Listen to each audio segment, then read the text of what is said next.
Isso. Então, boa noite mais uma vez, pessoal. Obrigada pela presença de vocês. E bem-vindo a quem estiver ouvindo também essa gravação. E dar um ok aqui para o pessoal. E hoje nós temos, então, a continuação do capítulo 15. Nós já estamos na sessão 9, no Instante Santo e a Atração de Deus. É na página 341. E para a gente iniciar, então, depois eu quero fazer uma pequena introdução a esse subtítulo, mas antes vamos fazer o nosso acolhimento. Só vou receber aqui mais um pessoal.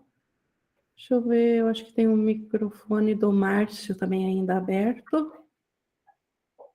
Eu vou desativar, eu acho que ele não está, qualquer coisa ele ativa ele. Estou aqui Okay. sim, eu vou fechar.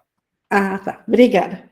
Mas, como eu disse, para a gente começar, então, essa sessão, e como eu coloquei também, eu quero fazer, então, essa pequena introdução sobre um tema trazido a esse assunto aqui do Instante Santo e da Atração de Deus. Mas, antes de tudo, e o mais necessário de tudo, e o mais importante de tudo, é com quem nós estudamos essas lições. E por isso eu convido vocês, então, a se unirem, que a gente faça agora esse recolhimento interno, onde nós entregamos a nossa meta ao Espírito Santo. E para isso, ajuda na nossa concentração, buscar um aquietamento. Pode ser através de uma respiração mais pausada, onde inspiramos com tranquilidade, soltamos toda a tensão, abrimos mão de todos os barulhos que a gente vem durante o dia, das agitações que ainda são necessárias ou que a gente acredita que é necessário durante o dia a dia.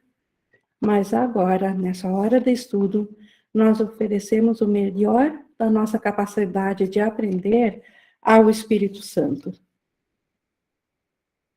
E que, pela nossa vontade, ele seja nosso guia, nosso professor, para esse momento que a gente dedica a ouvir o que Jesus tem a nos dizer sobre o nosso ser, sobre a nossa realidade e também sobre o nosso sonho. Jesus explica isso também. E com essa entrega, nós estamos prontos para ver do Instante Santo e da Atração de Deus, mas como eu falei antes, eu quero fazer um breve comentário explicativo antes de falar da lição, porque aqui vai aparecer hoje um conceito novo que Jesus, em vez de quando traz no curso, e que eu achei por bem explicar ele um pouquinho, falar um pouquinho dele antes, para que eu não precise interromper a ideia do texto quando ele surgir, para não precisar falar dele, para que a gente já saiba o que é. Na verdade, a maioria dos alunos, dos estudantes, já conhece, mas principalmente para quem está iniciando, que é meio novo no curso, Jesus fala aqui em grandes raios. E grandes raios ele coloca em letras maiúsculas, porque se refere a um conceito, ou se refere a uma percepção da mente certa. É uma percepção do Espírito Santo. Então, grandes raios, ele coloca aqui eles como uma alternativa para a nossa vista dos olhos físicos.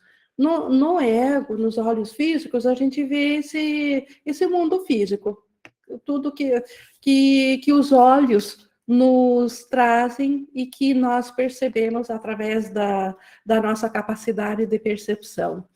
E uma alternativa ainda dentro do sonho para essa visão ela é descrita em algumas vezes, e algumas pessoas têm essa experiência eventual de ver grandes raios em lugar dos corpos. E isso eu quero falar bem brevemente, não que seja um tema importante, mas é um tema que gera curiosidade e que o ego pode facilmente nos enganar a sentir atração por esse meio, porque é só um meio, não é um fim, que é os grandes raios.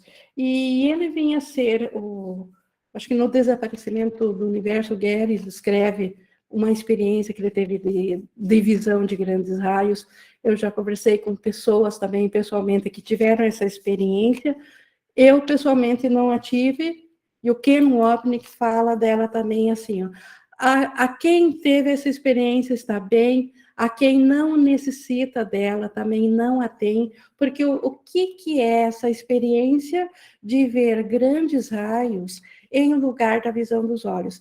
É apenas uma simbologia, não é real, mas está em maiúsculo, como eu falei, porque fala da mente certa do Espírito Santo, mas não é conhecimento, não é do céu, é aqui ainda do mundo perceptual, mas perceptual da mente certa. E ela é uma experiência que, eventualmente, nós sabemos que aqui dentro do sonho nós temos certos, vamos chamar assim, de poderes psíquicos que algumas pessoas têm, alguns outros têm outros, todos têm algum tipo, mas em alguma vida eles vêm com determinada facilidade maior, mais desenvolvida para uma ou para outra coisa. E algumas pessoas são mais perceptíveis a verem isso. Assim como a gente sabe que lá num passado longínquo, a humanidade ela tinha uma aptidão de ver, por exemplo, a aura, as cores da aura, que nós perdemos, que nós já não conseguimos, não é o normal a pessoa ver, a não ser que ela tenha um desenvolvimento psíquico, e aí ela pode ver a aura, mas ela existe, ela pode ser fotografada. Assim também os grandes raios, eles são um símbolo que representa que a mente está para mudar. Ela não é a mudança, os grandes raios, mas eles indicam que a mente que acreditava 100% no ego, ela está propensa, ou ela está aprendendo a ver de outra forma. E se nós lembrarmos que ver é pensar, se nós substituirmos, então, o pensar grandes raios, é saber, é ter o conhecimento da ligação nossa, ainda do nosso ser, com Deus e com o todo. Quando nós imaginamos o Cristo e nós imaginamos o todo, nós estamos fazendo o mesmo trabalho que, eventualmente, algumas pessoas têm em ter flashes de luzes.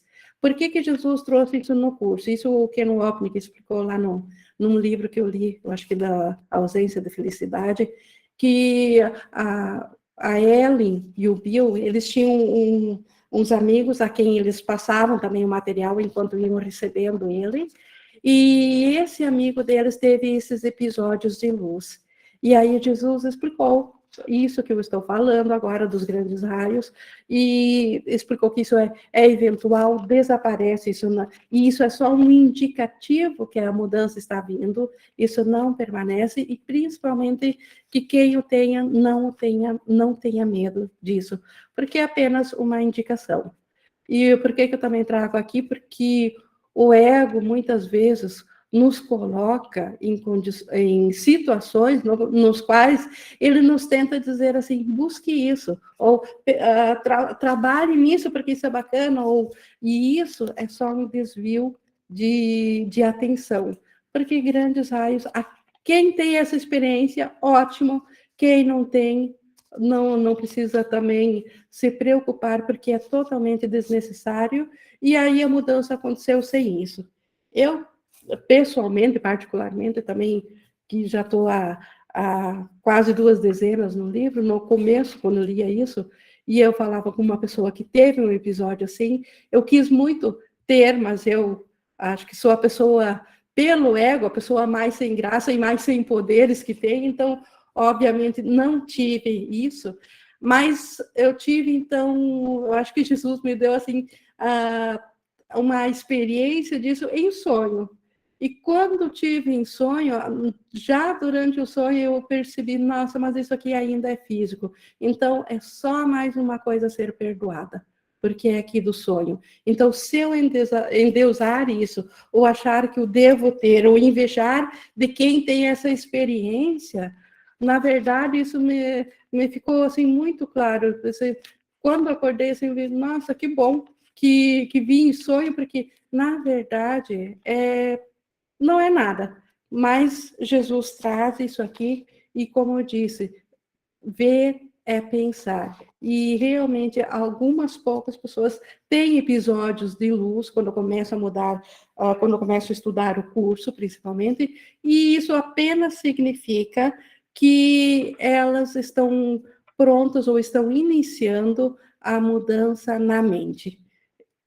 Indicado isso, os grandes raios, enfim, a experiência física disso é totalmente desnecessária, e por isso que não perdura, e por isso que algumas pessoas podem ter isso ou uma vez na vida, ou duas, grande maioria não tem.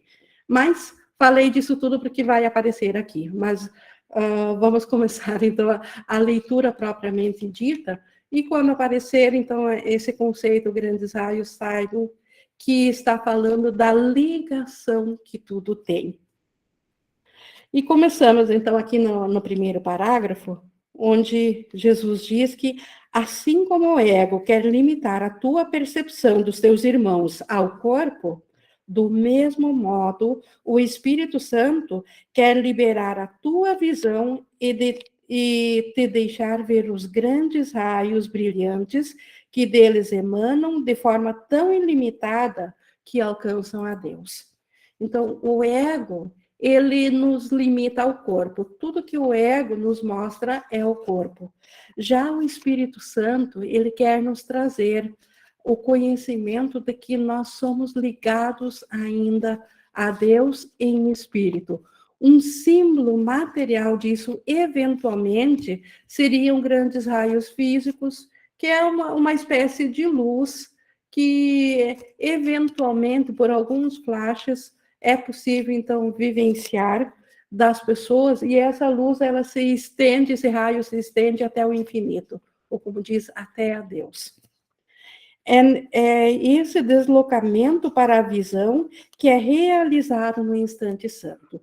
Então, o deslocamento para a visão não é um deslocamento para a visão de luzes físicas. Ver é pensar, é o pensamento. Então, o deslocamento para o pensamento do Cristo. É esse deslocamento que no instante santo acontece. No entanto, é necessário que aprendas exatamente o que esse deslocamento acarreta, de forma que venhas a estar disposto a fazer com que ele seja permanente. Então, é necessário saber o que esse deslocamento da nossa mente, que pensa que nós somos um corpo, e ela passa a pensar que nós somos o Cristo, o Espírito, o que é necessário para fazer com que esse instante santo seja permanente. Porque no momento que ele é o permanente, esta é a condição do reino de Deus, é a condição do céu. Uma vez que o tiveres aceito como a única percepção que queres, ele é traduzido em conhecimento pela parte que o próprio Deus desempenha na expiação, pois é o único passo nela que ele compreende. Então, o único passo que Deus compreende na expiação é deslocar a nossa percepção verdadeira para o conhecimento. Porque a percepção verdadeira, ela é tão santa quanto o conhecimento, mas ela ainda é limitada, ela não vê o todo. Então, quem a desloca, quem dá esse último passo é o próprio Deus. E ele só pode fazer isso quando a nossa mente preenche as condições na qual Deus se comunica. E Deus se comunica só na paz. Enquanto a nossa mente não estiver 100% em paz, Deus não tem como deslocar a nossa percepção para o conhecimento, para o céu, porque ele não compreende a ausência de paz. Isso não faz parte dele. Como que Deus vai chegar em algo se ele é tudo que existe, em algo que não existe? E a ausência de paz é algo que não existe. Então, por isso que nós precisamos preencher as condições de paz primeiro na nossa mente, para daí acontecer esse deslocamento permanente. No instante santo, nós já estamos na paz. Durante o tempo do instante santo, pode ser uma fração de segundo, poucos segundos ou mais tempo, a nossa mente ela está totalmente em paz. Mas enquanto houver um resíduo sequer de culpa a ser desfeito ainda na nossa mente, nós vamos cair fora ainda dessa paz, porque a culpa, ela reclama o seu espaço, porque ela ainda está ali, ela ainda existe. Então, e aí a mente não consegue estar totalmente íntegra na paz. E se não estiver totalmente íntegra na paz, então Deus desconhece, ele não tem como nos trazer de volta da separação para o céu. Então, cabe a nós preencher as condições, a nós, auxiliados ou seguindo a voz do Espírito Santo, preencher essas condições necessárias da paz. E o instante santo e o mundo real, eles são compostos, ainda aqui da percepção, ainda do lado de cá, vamos dizer assim, do despertar, mas já no mundo onde o único propósito é estender amor ou suprir pedido de amor, onde já não há mais ataques. Então, o mundo feliz, o sonho feliz ou o mundo real, antecede o conhecimento, antecede o céu. Por isso que Jesus o chama da antessala do céu, do retorno. Porque quando estamos no mundo real, em tempo, já com a mente totalmente curada, aí Deus passa a compreender a nossa mente, porque ela estará na paz. Limitada ainda, com sua percepção, mas totalmente na paz. E seguindo, então, aqui no 6, portanto, nisso não haverá demora assim que estiveres pronto. Deus está pronto agora, mas tu não estás. E essa prontidão, então, é a condição da paz. Quando nós tivermos corrigido todos os equívocos da nossa mente, através do perdão do Espírito Santo, Deus está pronto agora para nos receber de volta. Nós é que ainda temos ou carregamos crenças equivocadas que trazem culpa e, portanto, nós ainda não estamos prontos. Mas o Espírito Santo nos ensina a prontidão. Nossa tarefa não é senão a de continuar tão rapidamente quanto possível o processo necessário de olhar diretamente para toda interferência e vê-la tal como é. É isso que está acontecendo conosco. Por que nós não vemos aqui o mundo real, o sonho feliz? Porque está havendo interferência. Tem alguma coisa ocultando o conhecimento de que nós somos a paz, de que nós somos o amor, que a dualidade não existe, que o ataque não existe, que a separação não existe. Então, nós temos que olhar de volta, e Jesus nos faz esse pedido para tão rapidamente quanto possível. Por quê? Porque a paz e o céu aguardam pelo nosso retorno. O nosso ser real aguarda pelo retorno da nossa consciência. Porque isso aqui é uma jornada de consciência. Nós estamos com a consciência presa em algo que interfere com o nosso ser. Então, nós temos que olhar isso, como Jesus diz, e ver essa interferência tal como é. Porque o ego, ele bota uma roupagem nessa interferência para que a gente não perceba o que ela é, essa interferência. Jesus, o Espírito Santo, nos mostram claramente o que é essa interferência, porque só sabendo do que ela é que nós podemos escolher contra ela, podemos largar dela. Pois é impossível reconhecer como totalmente sem gratificação aquilo que pensas que queres. Então, por que nós ainda temos essas interferências? Porque nós achamos que elas vão nos gratificar de algum modo. Por isso que nós as queremos. Porque elas só estão ali pela nossa vontade. Ninguém as impôs a nós. Ninguém as colocou por nós. Nós mesmos as colocamos ali e nós as mantemos pela nossa vontade. E por quê? Porque o ego nos ensinou a ter gratificações através delas. Então, isso agora precisa ser reconhecido. O corpo é o símbolo do ego, assim como o ego é o símbolo da separação. Então, a maior interferência que nós temos na visão é o corpo, porque o corpo é o símbolo máximo do ego. O ego, ele nos deu, ele criou todo o universo, mas ele criou algo bem especial para cada um, para cada consciência se identificar, e é o corpo. Cada um tem consciência do seu próprio corpo, do início dele até o fim e de nada mais. Então, o símbolo máximo do ego é o corpo. Assim como ele colocou aqui, que o ego é o próprio símbolo da separação, porque o ego não é real, mas é o símbolo da separação, ou da crença da separação.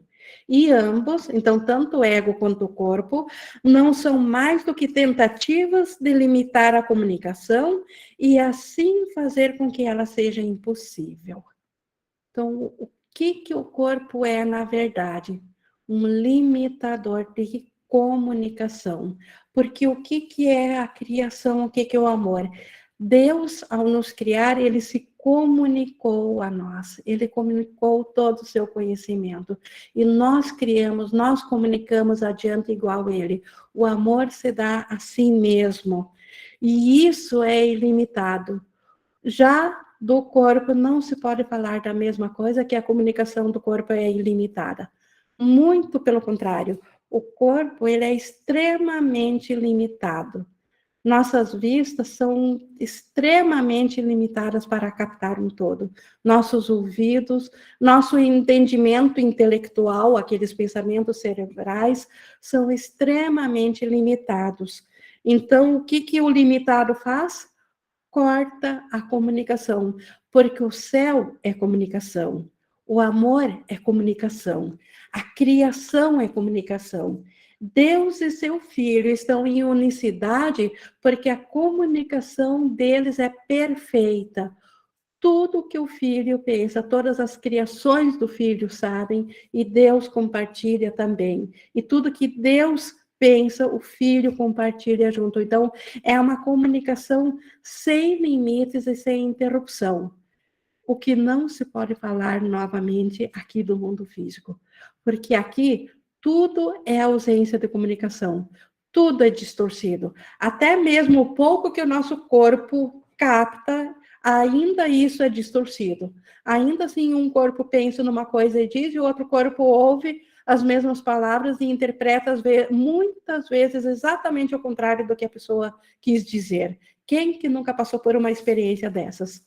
Da falsa interpretação, mesmo disso que é tão limitado. Então, as palavras, como Jesus diz, elas são também símbolos de símbolos, para ver o quanto são limitadas. Por isso que Jesus diz que uma teologia é impossível, só a experiência é que pode ser unificada. Porque teologia se baseia em palavras, a teoria do curso se baseia em palavras, mas a experiência é comunicável, a experiência é comunicação. O amor, sentir o amor de Deus, por mais que enquanto estamos na percepção a gente vai senti-lo individualmente, mas nós sabemos nessa percepção desse amor que ele pertence a todos, que ele não é individual, porque só os pensamentos do ego é que querem um amor individual, como a gente já viu muitas vezes em aulas anteriores sobre o amor especial. O amor de Deus, que é ilimitado, então é comunicação, e o corpo, obviamente, ele corta essa comunicação. Então, aonde que essa comunicação acontece, se não é no corpo? Na mente. Porque a mente também nós podemos chamar por alma, ou o espírito que habita, então essa mente, a mente está em comunicação constante. E a mente certa está em comunicação com tudo.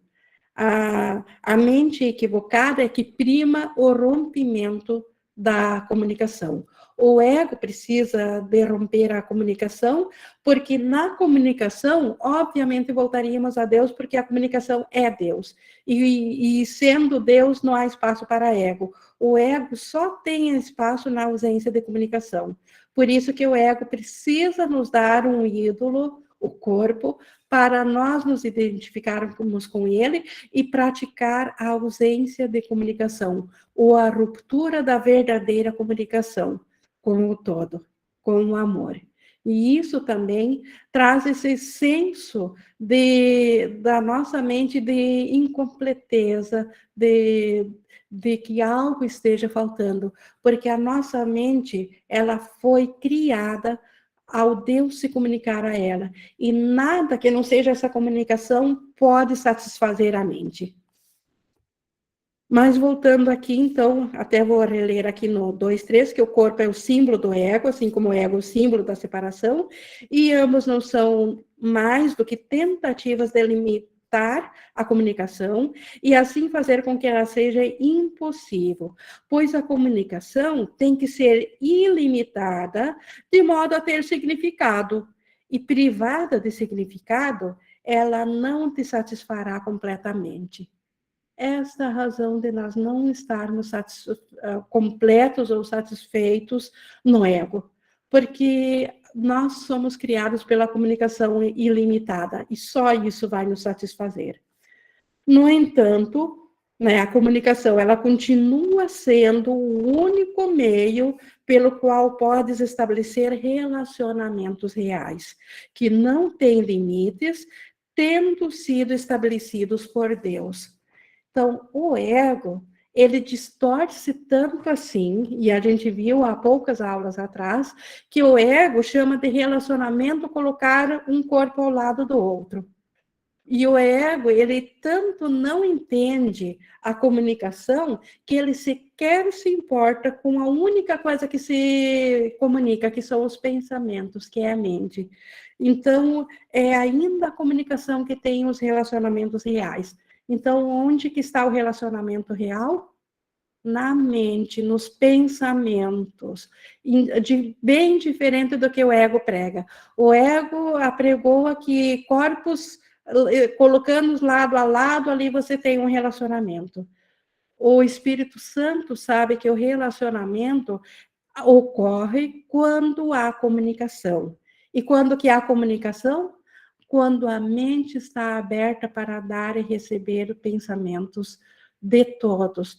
E os únicos pensamentos reais são os amorosos, aqueles que compartilhamos com Deus. Porque o ego, ele corta a comunicação, então ele não pode dar. Então, por isso que o ego não pode ser compartilhado. Só o amor pode ser. Portanto, o ego desconhece relacionamentos reais. E por desconhecer, ele criou esse conceito de que corpos se comunicam. Aqui no 3. No instante santo, onde os grandes raios substituem o corpo na consciência, o reconhecimento dos relacionamentos sem limites te é dado. Então, no instante santo, que é aquele momento que a gente volta os pensamentos ao Espírito Santo, nós deixamos de estar cientes do corpo, e para quem teve, então, a experiência de flashes de luz simbolizando a união, pode ser os grandes raios. Para quem não teve isso, são os pensamentos amorosos, eles substituem o corpo na consciência. Esse saber que nós ainda somos uma única mente, que tudo ainda é interligado, que nós ainda fizemos parte do mesmo ser crístico. isso substitui o corpo na nossa consciência. E sempre tenho dito aqui, isso aqui é uma jornada de consciência. Nós não estamos de fato num corpo, apenas estamos conscientes ou cientes de que estamos num corpo. E como que vamos substituir essa ideia? Pelo pensamento de que ainda somos um só. E isso, no instante santo, nos é dado sem limite algum. Mas para ver isso, para ver essa unicidade, é necessário abrir mão de toda a utilidade que o ego dá ao corpo e aceitar o fato de que o ego não tem nenhum propósito que queiras compartilhar com ele. Então, o ego, na verdade, que o ego, na verdade, ele não tem nenhum propósito que o fato de que o ego não tem que queiras compartilhar com ele. O ego não tem nenhum propósito que o nosso ser realmente quer. Porque o ego, ele é o oposto do nosso ser. Então, nós realmente não queremos os propósitos do ego, e por isso que nós temos que estar dispostos a abrir mão, como ele diz aqui, para a utilidade que o ego dá para o corpo. Porque o propósito que o ego dá para o corpo, que é a ausência de comunicação, que é cortar a comunicação verdadeira de Deus, nós não queremos compartilhar esse propósito com o ego. Então, por isso que nós não queremos nenhum propósito com ele. Pois o ego quer limitar todas as pessoas a um corpo para os seus próprios propósitos. E enquanto pensas que ele tem um propósito, escolherás usar os meios pelos quais ele tenta transformar o próprio propósito em realização. Então, enquanto nós achar que o ego tem alguma coisa a nos oferecer, enquanto nós ainda quisermos estar no ego, ou seja, enquanto nós ainda quisermos estar separados de Deus, nós vamos aceitar os meios que o ego oferece para provar a separação. E esse meio a gente viu que é o corpo, que é o propósito que o ego dá ao corpo. Esse propósito de romper a comunicação. Porque para deixar Deus, nós tivemos que deixar de nos comunicar com Ele. O símbolo disso aqui é usar a visão através do corpo. Isso também rompe, assim como na nossa mente rompemos no céu, aqui na Terra, o corpo rompe a comunicação também da mente. E então, como até repetindo aqui que o ego ele quer limitar as pessoas a um corpo para o próprio propósito dele. Qual é o propósito dele? Se perpetuar, se autopreservar, se auto-perpetuar. O ego só tem esse propósito, manter-se existente. E para isso, o ego precisa de quem? De nós, porque ele não existe por conta própria, porque ele é o nada. De onde que ele tem o poder de ser algo? Através do poder que tiramos esse poder de Deus e damos ao ego. E isso, para manter isso, o ego, então, ele usa esse meio do corpo para nos dizer que é essa nossa identidade, quando, na verdade, ele está só pensando na identidade dele, de se autopreservar a ele mesmo. E só que esse propósito de realização do ego, dele se autopreservar e transformar nós em corpos para isso, Jesus diz aqui bem claro no 3:4, isso nunca será realizado. Nós jamais seremos, de fato, um ser limitado a um corpo físico. O ilimitado que Deus criou eterno não pode ser transformado em algo perecível, em algo mutável, em algo que nasce e morre. Então, nós nunca seremos, de fato, esse propósito do ego, que é tornar o nosso ser um ser físico, um ser de corpo. Então, isso nunca será realizado. No entanto, terá certamente reconhecido que o ego, cujas metas são totalmente inatingíveis, no entanto, terá certamente reconhecido que o ego, cujas metas são totalmente inatingíveis, lutará por elas com todo o seu poder e fará isso com a força que tu lhe tens dado. Então, isso nós podemos reconhecer. Não é bem assim largar esse pensamento de que nós somos um ego. O ego, ele luta com todo o seu poder e com a força que nós emprestamos para ele, porque o ego não tem força própria. É tipo assim, a fonte de energia dele é a nossa mente. E a nossa mente, ela tem a fonte de energia em Deus, porque Deus é o único provedor de força. Então, o ego, isso nós podemos reconhecer, como Jesus diz, as metas do ego são inatingíveis. E nós nunca seremos um corpo, nunca seremos transformados nisso que acreditamos que somos. Mas também reconhecemos o quanto o ego não quer abrir mão disso, o quanto o ego luta em provar a nós que nós somos um corpo. Cada um tem a sua experiência particular de saber como é difícil na experiência, saber que não é um corpo, porque o ego usa o corpo como testemunha de que o corpo é nosso ser, principalmente a dor, a física e a psicológica. Ele usa isso para provar de que nós somos um corpo. E da onde, então, o ego tem a força para ter esse poder? Nós mesmos, isso é o mais irônico de tudo, nós mesmos damos esse poder ao ego, essa força para esse poder ao ego. Isso precisa ser reconhecido. Nós precisamos saber que somos nós que damos essa força, e ainda bem que somos nós, porque aí nós podemos retirar essa força, podemos parar de colocar a nossa força no ego e recolocá-la de novo na nossa mente certa, no nosso ser certo, no Espírito Santo. Por enquanto, o Espírito Santo para nós é o símbolo do nosso ser. Eu digo por enquanto porque no céu nós somos um com o Espírito Santo, não é que ele deixa de existir.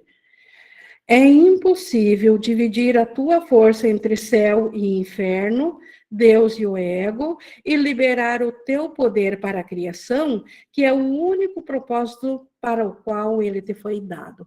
Então, o poder que nós damos para o ego, essa força, Deus deu para nós, é a própria força de Deus. Então, o ego, em outras palavras, tem o mesmo poder de Deus, porque nós damos para ele a essa força, porque Deus deu toda a sua força a nós.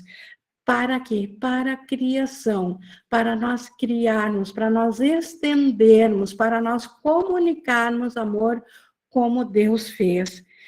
Só que é impossível pegar essa força que Deus nos deu e colocar metade da força no céu e metade no inferno, como ele diz aqui. Colocar um pouco em Deus e um pouco no ego. Ou nós estamos totalmente despertos em Deus e colocamos toda a nossa força em Deus, ou se estamos cientes do inferno ou do ego, nós estamos presos nisso e vamos colocar a nossa força nisso. Não há como estar cientes dos dois, porque eles são excludentes. Onde um entra, o outro não pode existir. Pelo menos, na verdade, o Deus sempre existe, mas nós deixamos de estar cientes dele. O amor quer sempre dar mais, e é nisso que ele se estende, é nisso que ele cria, é nisso que, ao dar amor, a gente tem mais amor ainda. Então, quanto mais se dá, mais se tem. Essa é a lei de Deus. Por quê? Porque é uma característica do amor. Ele quer sempre dar mais. Limites são exigidos pelo ego e representam as suas exigências de tornar pequeno e sem efeito. O ego precisa que torne tudo pequeno e sem efeito para ele mesmo estar protegido nessa pequenez. Limita o que vês de um irmão ao corpo, o que farás enquanto não o liberares do corpo, e terás negado a sua dádiva a ti. O seu corpo não a pode dar.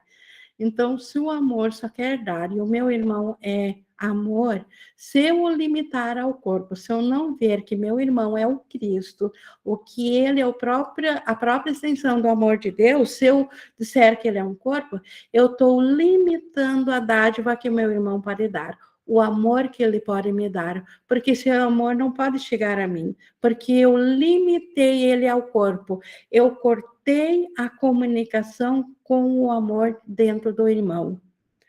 O seu corpo não a pode dar. Então, o corpo, obviamente, o corpo não pode dar nada. O corpo, ele só segue a mente, mas se a mente quer ser limitada, ela vai oferecer a visão do corpo, e isso não é extensão. E não a busques através do teu. Então, nem através do nosso corpo também não busques oferecer amor. No entanto, as vossas mentes já são contínuas, e a única coisa necessária é que essa união seja aceita para que a solidão no céu tenha desaparecido. Então, basta aceitar a união de nossas mentes. Deus nos criou uma única mente. Nós temos consciências, mas aqui individuais, e estamos cientes, mas cientes de que todos nós fizemos parte da mesma mente, do mesmo corpo. Não há divisão aqui. E então, nessa união, é que a solidão do céu desaparece. Porque o nosso ser, o eu verdadeiro no céu está solitário, enquanto a minha consciência não retorna a ele. Porque eu penso que estou separado do meu ser. Eu penso que eu sou um ser individual e psicológico aqui preso a um corpo. Então, o meu ser verdadeiro está aguardando, está em solidão, está aguardando o meu retorno em consciência. Se apenas permitisses ao Espírito Santo que ele te falasse do amor de Deus por ti e da necessidade que tem as tuas criações de estar contigo para sempre, experimentarias a atração do eterno. Se nós abríssemos um pouquinho só, um instante santo, a nossa mente, para permitir que o amor de Deus venha à nossa consciência e que as nossas criações, todo o amor que elas têm por nós, e elas estão no céu e têm por nós, se nós permitirmos esse amor chegar a nós, nós experimentaríamos imediatamente a atração do eterno, a atração do céu. Ninguém pode ouvi-lo falar sobre isso e continuar por muito tempo disposto a pairar por aqui. Então, ninguém que tenha experienciado o que é esse amor pode ainda querer uma dádiva tão minguada e tão pequena e tão dolorosa quanto o ego tem a nos oferecer. Ninguém pode substituir as dádivas do amor de Deus por tão pouco. Pois é a tua vontade estar no céu, onde és completo e sereno, em relacionamentos tão seguros e amorosos que qualquer limite é impossível. Então, se o céu é comunicação total entre todos os pensamentos amorosos e comunicação é relacionamento, no céu nós estamos em relacionamentos totalmente seguros e amorosos. O que não se pode dizer aqui na Terra, o que não se pode dizer no ego. No ego nada está seguro. No ego nada é realmente amoroso. Então, no ego é ataques, é defesas, é dor, é sofrimento. E dentro, no céu, nada disso entra. Então, a segurança e a amorosidade são ilimitados como a comunicação, como o relacionamento. Não queres trocar os teus pequenos relacionamentos por isso? O Espírito Santo não quer tomar os nossos pequenos relacionamentos aqui do mundo para acabar com eles. Pelo contrário, ele quer transformá-los nisso que ele acabou de descrever. Ele diz, tu quer trocar teus pequenos relacionamentos que tanto te custam para manter, não quer trocar eles por um relacionamento totalmente seguro e amoroso no céu? Então o Espírito Santo não tira nada, mas ele dá tudo. Ele quer oferecer o relacionamento real do céu aos nossos relacionamentos tão limitados aqui. Ele não quer... O ego diz que o Espírito Santo quer acabar com os relacionamentos daqui. O Espírito Santo não quer acabar com os relacionamentos daqui. Ele quer transformá-los em relacionamentos reais. Ele quer tirar tudo que está interferindo com a comunicação dentro desses relacionamentos. Porque no momento que não houver mais nenhuma interferência, todos os relacionamentos daqui serão santos. E serão, para a nossa alegria, serão relacionamentos amorosos e seguros. E continuando, Jesus nos oferecendo essa troca do Espírito Santo, pois o corpo é pequeno e limitado, e só aqueles que querem ver sem os limites que o ego lhes impõe, são capazes de te oferecer a dádiva da liberdade. Então, o que nós precisamos pensar e ver no irmão e ver a pensar? O Cristo nele, o Espírito Santo, a mente certa, os pensamentos amorosos de Deus. É isso que nós temos que ver em lugar do corpo. Obviamente que os olhos continuarão mostrando o corpo. O Espírito Santo não está dizendo que ele deve tirar o corpo. Ele está falando no propósito, que o ego tem um propósito de limitar as pessoas aos corpos.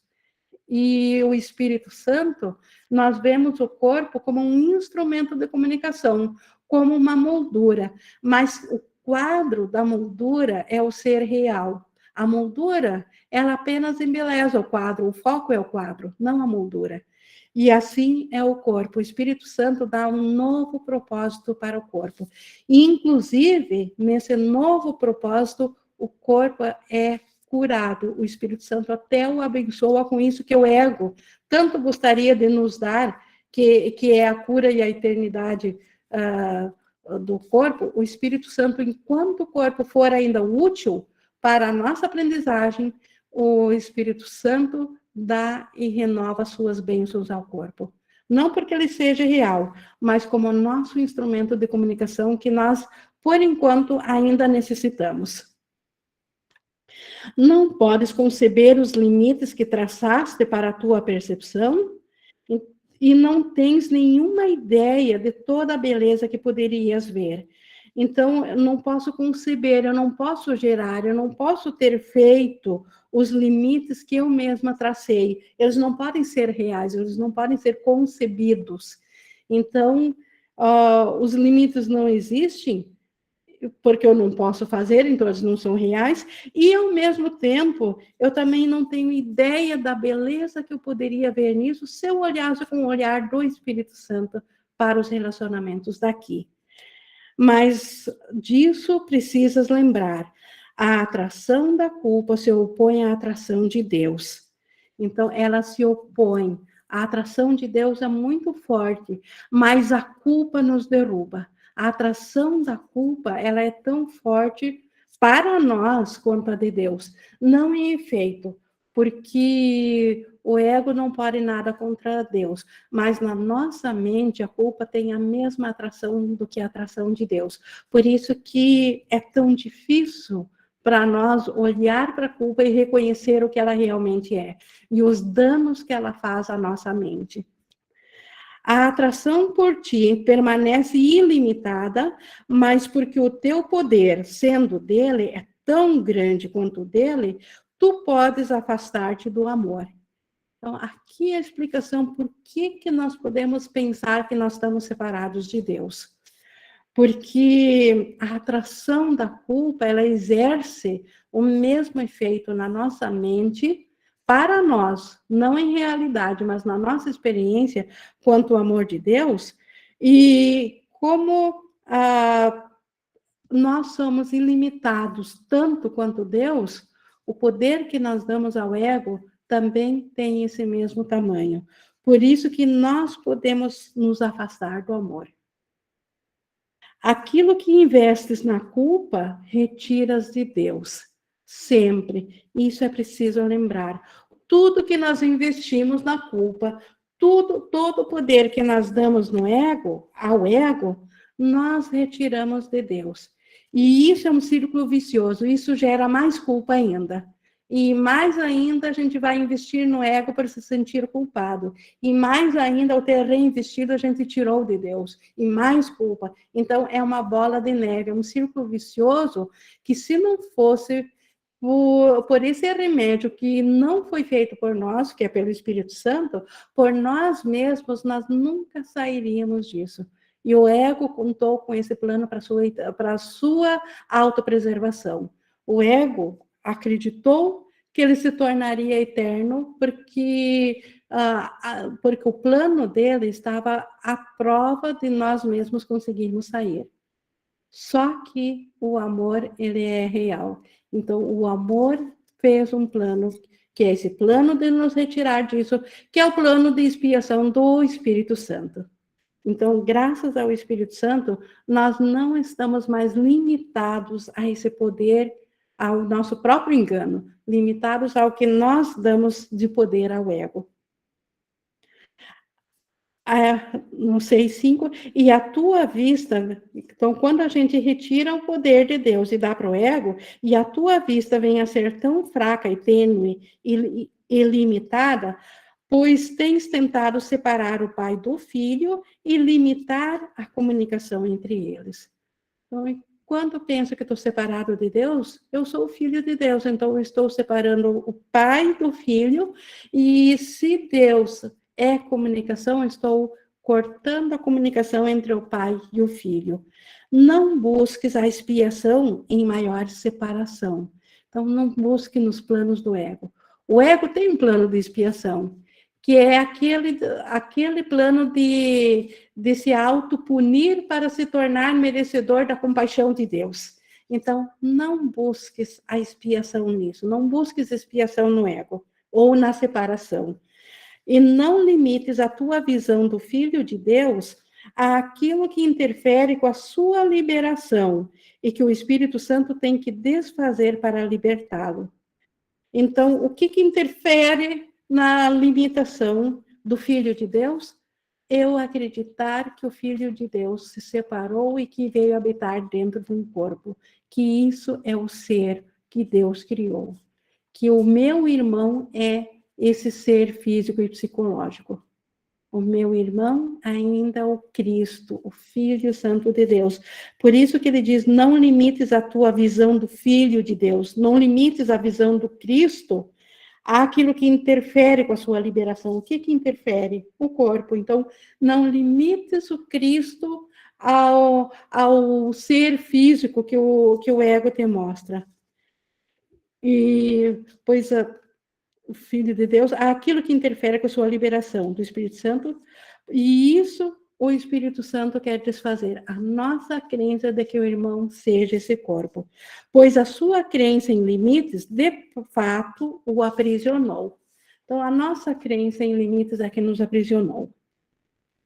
Quando o corpo deixa de atrair-te e quando não conferes nenhum valor a ele como meio de conseguires o que quer que seja, então não haverá interferência na comunicação e os teus pensamentos serão tão livres quanto os de Deus. Então, vejo aqui, quando o corpo deixa de atrair-te e quando não conferes nenhum valor a ele, como meio de conseguires o que quer que seja. Então, quando o corpo passa só a ser um meio de comunicação, quando o corpo passa a servir a mente, e não mais o poder da mente servindo ao corpo. Porque no ego, o poder da mente que é extraído de Deus serve para dar vida ao corpo. Então, quando o corpo em si, por si só, não for mais um fim, e apenas um meio, aí, nesse momento, a comunicação voltará a fluir. Porque aí, mesmo nós ainda vendo a moldura de corpo no nosso ser, mesmo ainda os olhos e os ouvidos e os sentidos sendo limitados, o nosso pensamento fluirá em comunicação perfeita e ilimitada, tanto quanto Deus. Isso é o sonho feliz, o mundo real. Nós ainda aqui na percepção, mas totalmente livres da culpa que nos prende ao corpo. É o caso dos iluminados que já usam ainda o corpo como comunicação, como Jesus. Agora, amanhã, casualmente, a gente tem a data da sua crucificação, mas Jesus já não era mais um corpo, ele era a mente.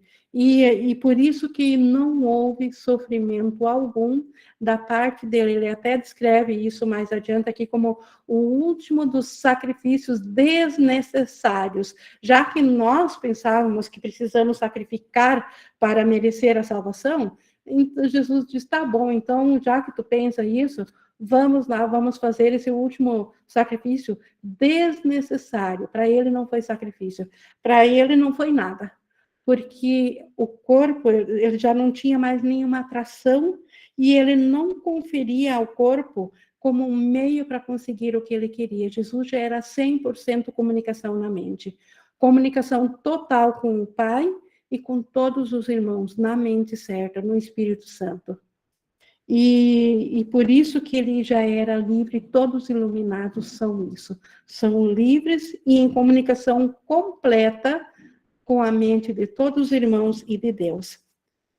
À medida em que permites que o Espírito Santo te ensine como usar o corpo só para propósitos de comunicação e renuncias a usá-lo segundo os fins que o ego vê para ele, que são a separação e o ataque, aprenderás que não tens absolutamente nenhuma necessidade de um corpo. Então, à medida que eu permitir que o Espírito Santo use só o corpo, chega um ponto e todo iluminado sabe disso e faz isso, que ele sequer precisa mais de um corpo. Porque ele é tudo, ele está em tudo, ele está ciente de tudo. Por que ele ia ainda querer voltar a se identificar com algo limitante? No instante santo, não há corpos e vivencias apenas a atração de Deus. Então, e esse é um capítulo sobre instante santo. O instante santo é aquele instante que nós nos identificamos na mente certa e lá entramos em comunicação direta com o Espírito Santo e com todos que já despertaram, com Jesus, com todos que já se iluminaram com ele. Então, o instante santo, o corpo, ele ainda não é que ele desaparece. Se eu tenho um instante santo aqui, quem me enxerga num corpo vai continuar vendo um corpo. Mas na minha mente, eu saberei que não sou mais esse corpo. Esse apenas faz parte ainda para eu me comunicar com aqueles que não estão em comunicação direta da mente. Tanto é que o Espírito Santo ainda precisa de nós para se comunicar com outros corpos, porque eles também não estão abertos para a comunicação direta da mente. Então, nisso, o corpo ganha uma utilidade santa nas mãos do Espírito Santo. Servir como meio de comunicação para comunicar que nós não somos um corpo, que nós somos o Filho Santo de Deus, tal como Deus o criou. E que a separação não entrou nisso. Aceitando-a, repetindo aqui no 7:3, no instante santo não haverá corpos e vivencias apenas a atração de Deus. Aceitando-a sem divisões, tu te unes a ele totalmente em um instante, pois não queres colocar nenhum limite na tua união com ele. A realidade desse relacionamento vem a ser a única verdade que jamais poderias querer. Toda a verdade está aqui. Então, o céu está aqui, no instante santo. Tudo o que nós jamais poderíamos querer com as metas do ego aqui, tudo o que buscamos alcançar através dos meios que o ego nos oferece, o instante santo nos dá imediatamente, que é a volta da consciência de que nós já somos tudo. Nada nos falta e nós estamos em eterna comunicação com tudo e todos. Nós temos tudo e somos tudo. Então, essa realidade, essa consciência disso, essa retorna para nós no instante santo. Com isso aqui, eu já vou ver aqui a pergunta da Sônia. Nós terminamos, então, o estudo aqui dessa sessão do instante santo e da atração de Deus. E nós temos aqui essa pergunta aqui no chat. Eu só vou ver da Sônia, ela tem duas colocações aqui. Na primeira, então, ir entregando a crença no corpo sem negar a experiência. Sim, a gente vai entregando o propósito para o qual nós utilizamos o corpo. Que o propósito do corpo, pelo ego, é satisfazer nossas necessidades. E aí entra a próxima pergunta que diz: o sexo é atração pela culpa? Sim, o sexo é uma substituição muito pobre, muito diminuta do prazer real do relacionamento com Deus. Como o ego não pode chegar nem perto da alegria e do bem-estar que é estar em relacionamento consciente com Deus, o ego ele fez substitutos para nos enganar. E ele teve que caprichar em substitutos que a gente ia comprar, que a gente ia dizer, sim, isso é bom, isso aceito, com isso aqui eu vou, por isso aqui eu vou lutar. E o sexo entra disso.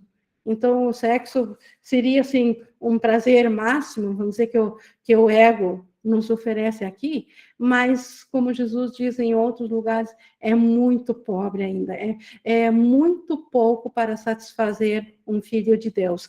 Tanto é que, por mais experiências sexuais que as pessoas tenham, ninguém jamais se sentiu uno em seu ser por essa experiência. Pelo contrário, ela dura lá aqueles instantes, acabou e volta tudo a ser como era antes.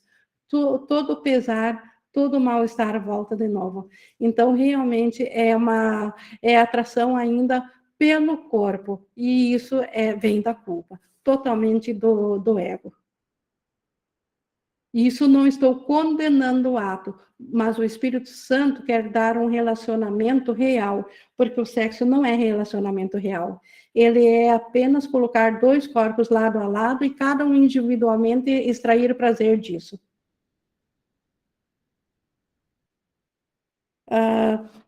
Alguém gostaria de mais alguma colocação, já que nós terminamos aqui a sessão?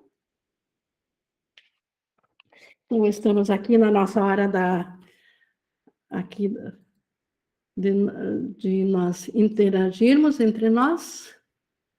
E a Sônia até respondeu, sim, é verdade, gratidão, Ing. Então, ela compreendeu essa parte do sexo. Alguém mais gostaria de uma interação, de interagir aqui, nesse momento?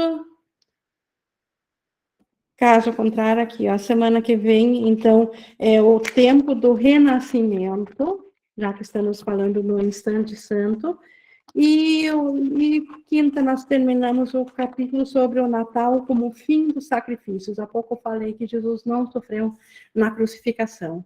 Então, amanhã, sexta-feira santa, para nós aqui, na forma, é um feriado, e que a gente possa ver esse feriado através dos olhos do Espírito Santo, e como ele coloca em outras passagens, oferecer o lírio da paz aos irmãos e a nossa mente nesse dia, ao invés de dar realidade ao sacrifício e à dor que é a pregação do ego. Então, tenham uma feliz e uma abençoada Páscoa e um feliz renascimento, símbolo do renascimento, a Páscoa, a ressurreição, sim, faz parte da expiação, porque a ressurreição da nossa mente, do Cristo, da consciência do Cristo, e que isso seja a bênção nessa nossa semana especial. Estou encerrando, então, aqui a gravação, agradecendo a presença de vocês, e mais uma vez toda a gratidão nossa a Jesus, ao Espírito Santo, por nos trazer esse estudo, esse conteúdo maravilhoso.